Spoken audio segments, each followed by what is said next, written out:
Okay, so in the last class, we have discussed about what is management, what is administration, and these things. Today, we're going to discuss um, something very important, management, which is you can think of as history and evolution of management, basically. What is the history and what is the evolution, how it has evolved. Mm, So we'll discuss about that. During this entire discussion, we'll found that there are different theories has been proposed by different researchers or different management uh, thinking people. Also, there are different thoughts regarding the management and the how the management has evolved. Right now, what we are getting as a management, how it has come to this point. So we'll discuss about these things. So let us start.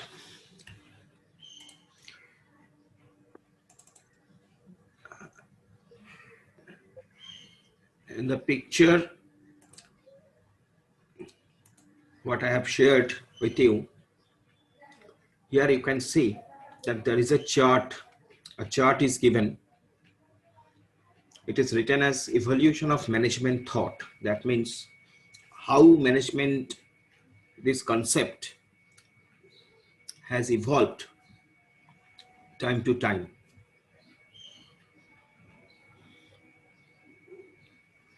If we classify all these thoughts,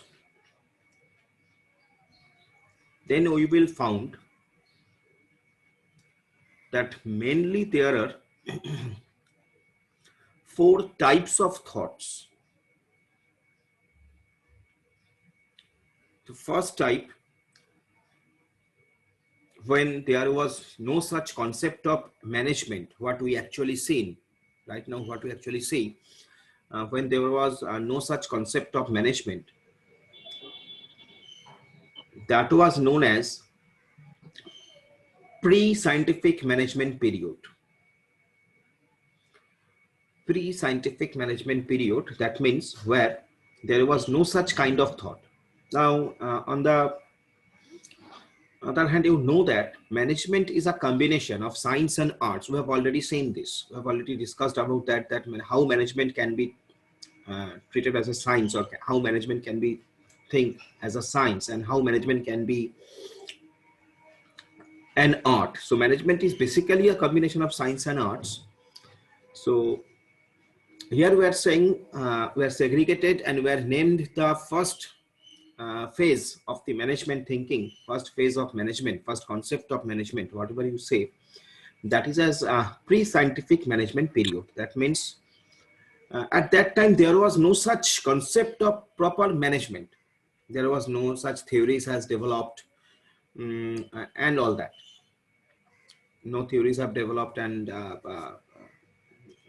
no such concept what we see right now, that was not there. So this pre-scientific management period, in this period, few organizations and few people, they have helped to build the concept of management at that time. Among them, uh, one was Roman Catholic Church. You know, there is a Catholic Church in Rome. So that Roman Catholic Church, they have contributed some part of this management thinking from their activities, actually, from their activities. Then military organizations, few military organizations, they have also uh,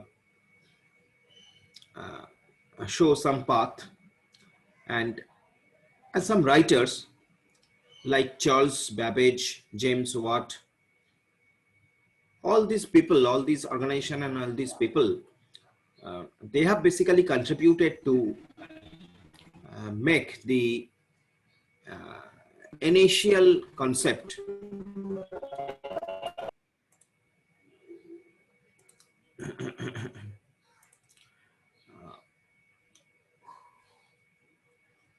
is it okay? I mean, are you getting my voice, Shubhajit?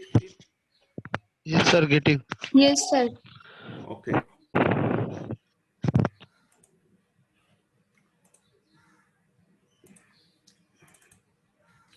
So as I told you, like these people like Charles Babbage or James Watt, or this organization like Roman Catholic Church and some military organizations, they have helped us to understand the importance of management. They have helped us to prepare the concept of management in people's mind. So that era is basically known as pre-scientific management period. This is the first phase. And I again repeat this, at this phase, there was no such concept, no such books on management and all that. The management concept is gradually coming into people's mind. Maybe people they gone through these activities at that time, but they don't know that this is management. So this is a kind of that kind of situation. What I'm trying to tell you. The next thought, which is basically known as classical theory. The next thought, which is basically known as classical theory. And at this classical theory, gradually some theories started to come. People started to understand that yes, management is something which is very important, which is needed.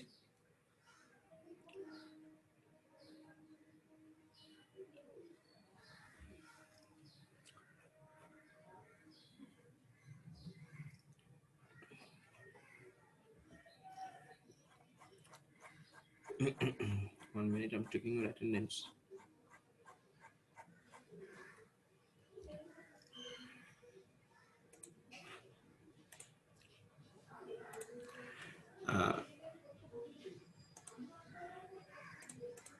So as I told you that classical theory, in the classical theory, people just started to understand what is management, why it is important, what can be the different variations, how we can apply it. So this kind of concept has started to come. And this classical theory of management, it can be divided into three very important sub-theories, what we have to study actually. That is scientific management, administrative management, and bureaucratic model. So there were three main concepts under classical theory. One was scientific management, another is administrative management, another is bureaucratic model. So these three falls under the classical theory.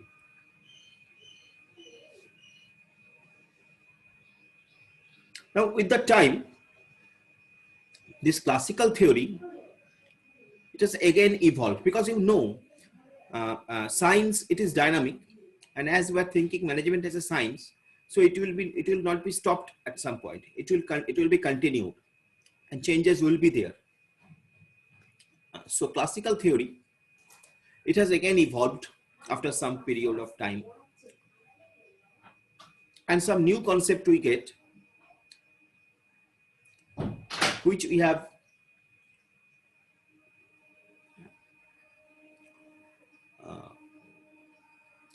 which you can call as neoclassical theory. This neoclassical theory, and this behind this neoclassical theory, Hawthorne theory is very important. We will see that. Hawthorne is a person who has made some experiment and all that. So that was neoclassical theory of management. And finally, another phase come. So this neoclassical theory is again evolved, and another theory we get, which is known as modern theory. Modern theory of management, which we can relate somewhat to today's management concept, what we have today, what we understand management today. So that is modern theory. So in the modern theory, there were two approaches. One is known as systems approach, another is known as contingency approach. So as per our syllabus, which is module 2, right now we are in module 2 of our syllabus. Module 1 is completed.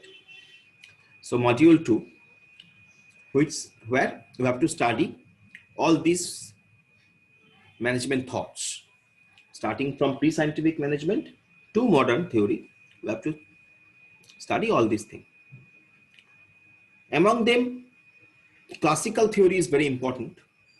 Classical theory, neoclassical theory, these are very important. And obviously modern theory.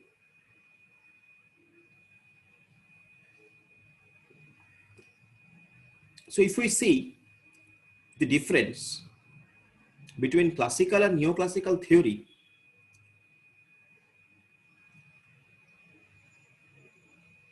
we will find that classical theory, it has an assumption. It has an assumption. And the assumption is that in classical theory, as per the classical theory, workers' satisfaction, workers who are working, employees, and their satisfaction is based only on physical and economic needs. So that means, as per the classical theory, people assumed that employees will be satisfied if organizations can provide some good physical environment. That means where employees don't have to put hard labor, much hard labor. And if we can pay them well, if the pay package is very good, if we can provide them economical support, very good economical support, and lesser labor they have to put, then people will be satisfied. It was the assumption of classical theory. I'm talking about the gist actually. So this was the assumption of classical theory. Physical and economical need will satisfy a person.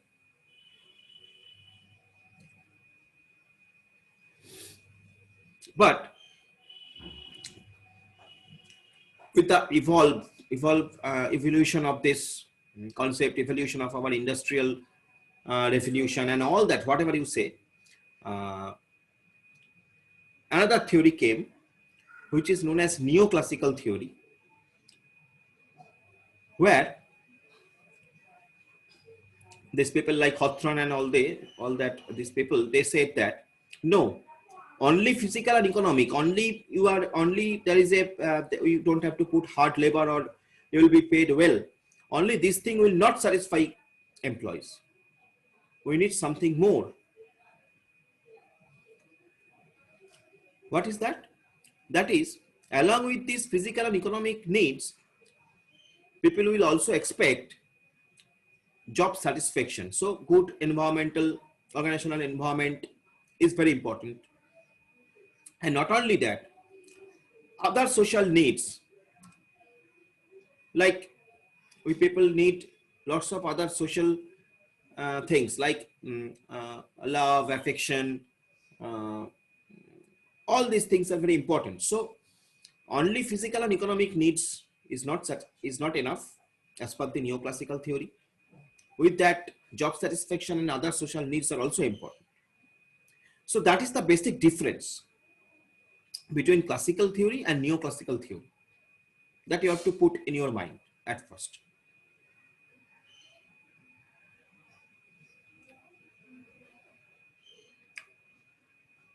So classical theory says, I'm again repeating, classical theory says that, okay, physical need and economical need will be enough for a person to be satisfied, for an employee to be satisfied. But in neoclassical theory, it is saying that, no, not only these two needs, there will be something more, like job satisfaction and other social needs. Now, this concept has evolved with the time.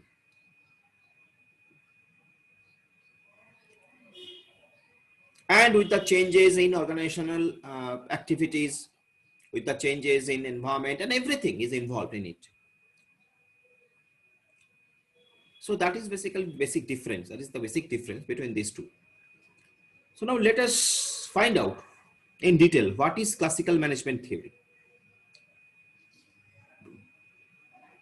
Now, as I told you, classical management theory, it is based on the belief that workers, they will only have physical and economic needs. Classical management theory, at first it is assuming this thing, that okay, people will need only physical and economic needs. It does not consider the social needs or job satisfaction at all. But still, it advocates the about the specialization of labor, centralized leadership, decision making, profit maximization. All these things were there.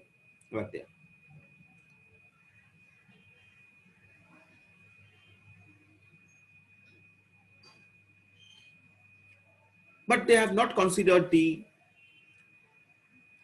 needs of job satisfaction, needs of social things. They have not considered that. Probably that is the disadvantage or drawback of classical theory.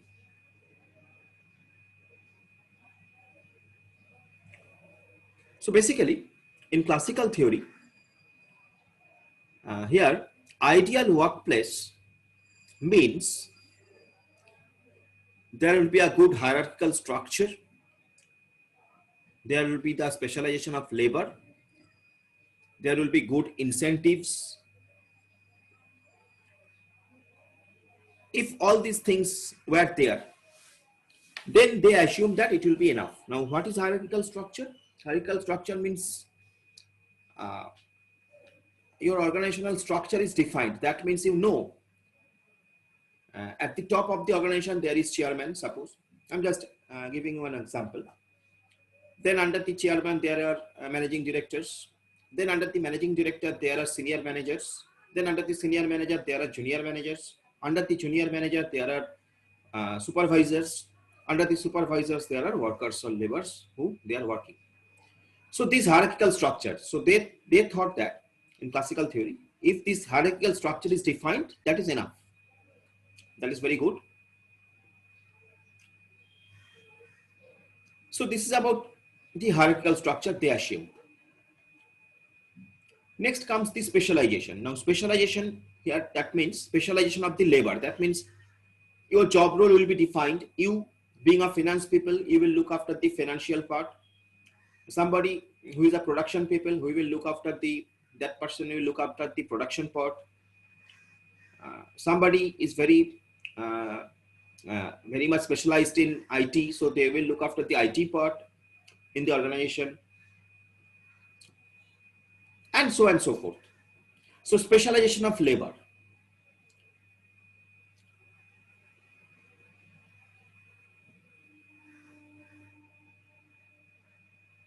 So here their concept was workers will understand their role and they will be specialized in a single area.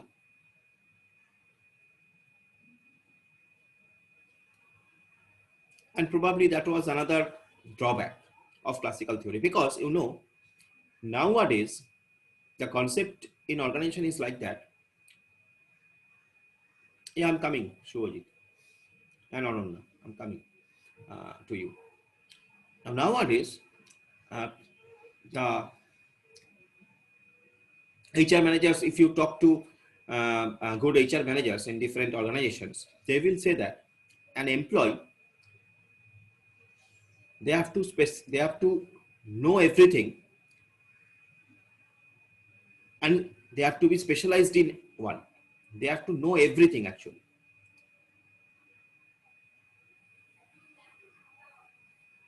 So we say that jack of all trades, an employee should be jack of all trades and master of one. Previously, it was a concept that jack of all trades, master of none. It is not like that, just jack of all trades and they have to be master of one. So probably this concept was somewhere it was missing, because in specialization theory, it is saying that, okay, one people will know one thing. They don't have to bother about the other things. One people, if he or she belongs to some particular department, he or she will be expert in that department only. They don't have to think about the other departments. But now, in this changed environment, I mean, gradually the environment has changed. The organizational environment I'm talking about, the business environment I'm talking about. Obviously, I'm not talking about the other environment. I'm talking about the business environment. So it has changed. Concept has changed. So now you have to know everything. But yes, you should have one specialized area where nobody can put behind you. So that is about the specialization. And হ্যাঁ অনন্যা বা শুভজিৎ কিছু বলছিলি বল।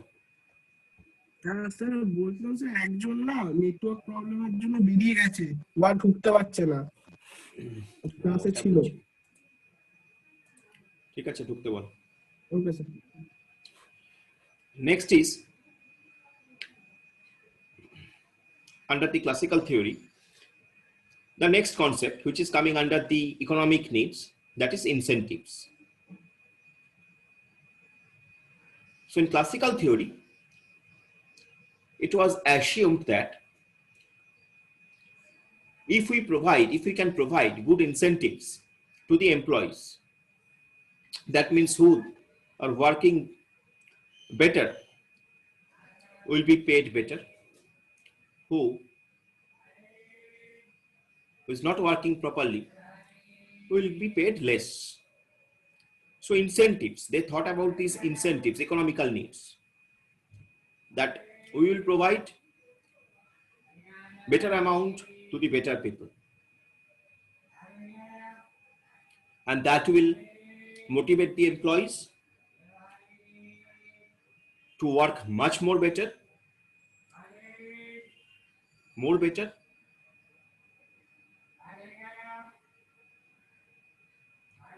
and ultimately that will reflects in the organization's profit.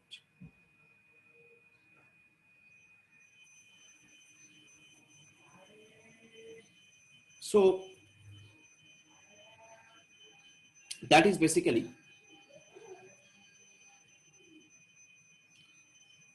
incentives are. And you know that this incentive concept is still there in various kind of organizations, various kind of jobs, like especially some marketing or target oriented, sales oriented job. There are some incentive concepts still now. But what was the drawback of classical theory is that they have only concentrated on this incentive part and only concentrated on the hierarchical structure and the specialization, this part. So only economical needs, satisfying the economical needs of a person and only satisfying the physical need of a person is not enough. Because you can understand, suppose you are hired by some organization, suppose organization X, providing you the incentives, that is okay, along with your salary, obviously, as per your performance, and you don't have to put very heavy labor, or your hierarchy is defined and all that.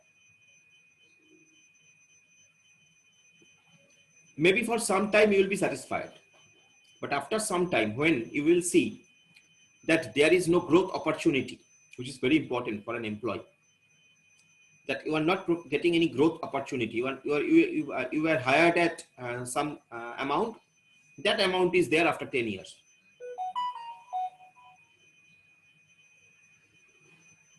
So ultimately,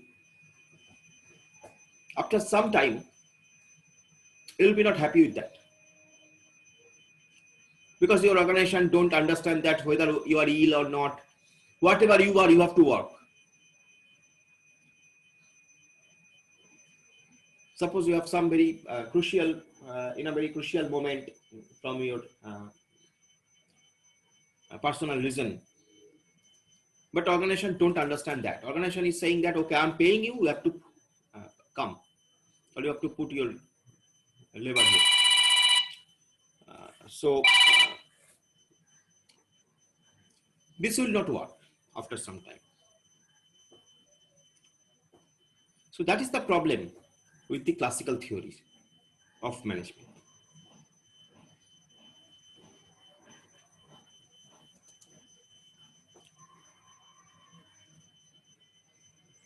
Now, in the classical theory, basically, there was autocratic leadership.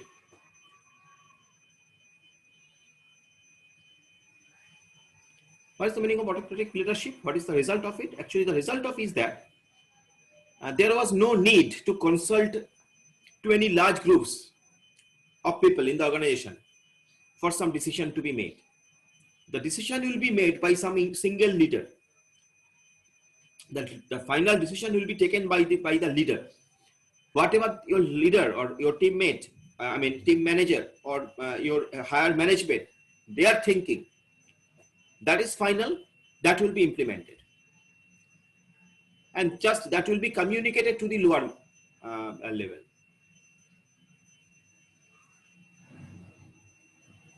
So that was another very basic concept under the classical management of theory, autocratic leadership. Now this autocratic leadership, this concept has some advantages as well as it has some disadvantages. Advantages is that when you need to take some very quick decision, you may follow this approach for some time, because it generally happens like some quick decision is needed, very quick decision, that is maybe the very crucial decision you have to take within few hours, maybe for an organization, for your organization rather.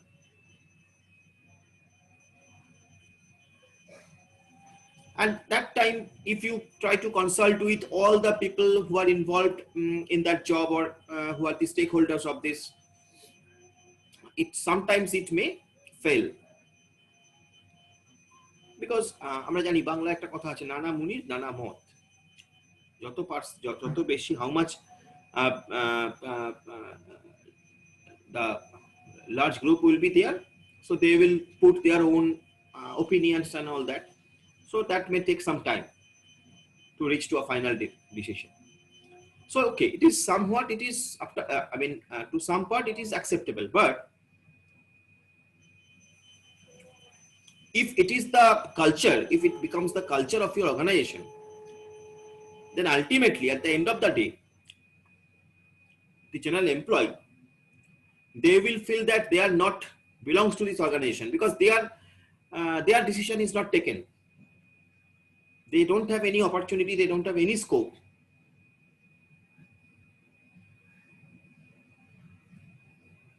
to put their opinion. The decisions are taken at the very higher level, and that is just that things are communicated to them and they have to act according to that.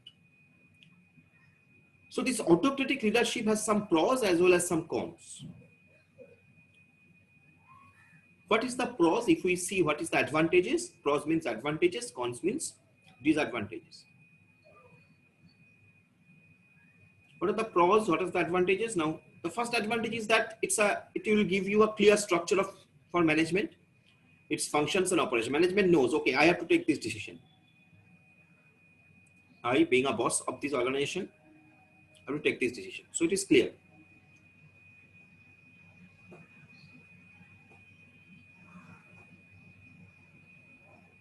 Next, maybe the division of labor. That means how your workers are divided into different groups, and how they are responsible in their own tasks. That will be easier to define.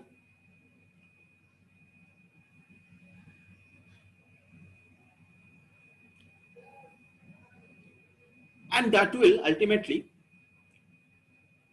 increase the productivity, because you know, okay, that person is belongs to this particular department. If any problem, any problem occurs at that department, that person will be responsible. So I being a top management, I will ask him that what is the problem, why it is not happening, why it is like this. So very easier to these things, very easy to accomplish this thing. And another thing, that is a clear definition of the employee's role, their tasks, and all this. That means every employee will know that, okay, my responsibility is only this. Anything happens, I don't bother. I will only concentrate on my part.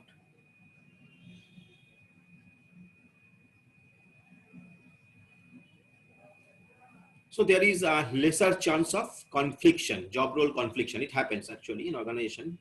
Job role conflicts. Suppose one machine is not working.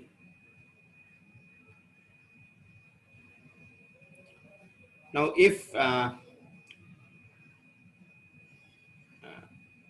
you have clear job role, so only production department, they will look after it. But if that job role is not defined, then not only production department, maybe some other department will be involved in it. Now, sometimes it is needed also, because sometimes maybe that machine is not faulty. Maybe the raw material, what was the input to that machine, that was faulty. That has some error or like that. So obviously quality checking department will be involved in it. Their input is also needed. We have to collect some information from them as well.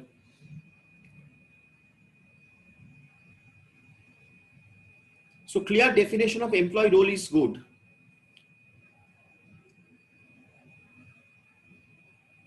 But if the mentality in the employee is like that, okay, I will only concentrate on my part, my small part. I will not bother about anything else, whatever is happening in the organization. That will be difficult to handle. That is difficult to handle actually. That is not okay.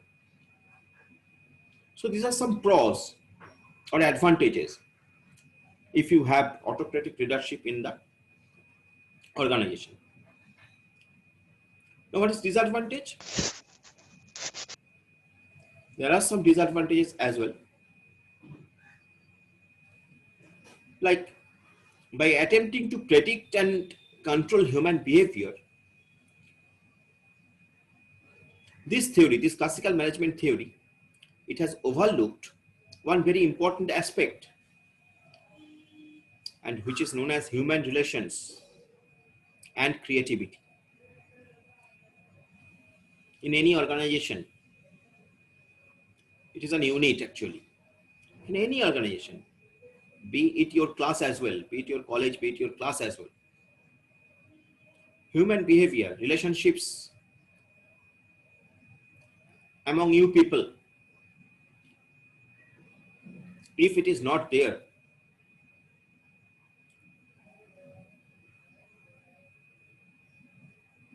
if there is no such scope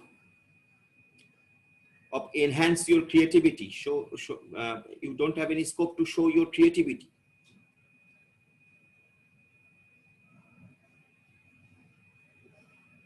then it will be difficult. Because otherwise what happens? Suppose in your class, somebody is very good at painting, somebody is very good at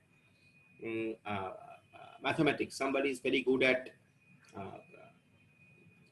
IT, information technology, so somebody is very good at finance. Now if some problem occurs, if some need is there where you have to work in a team, where everybody will get a scope to show their creativity, then the ultimate outcome will be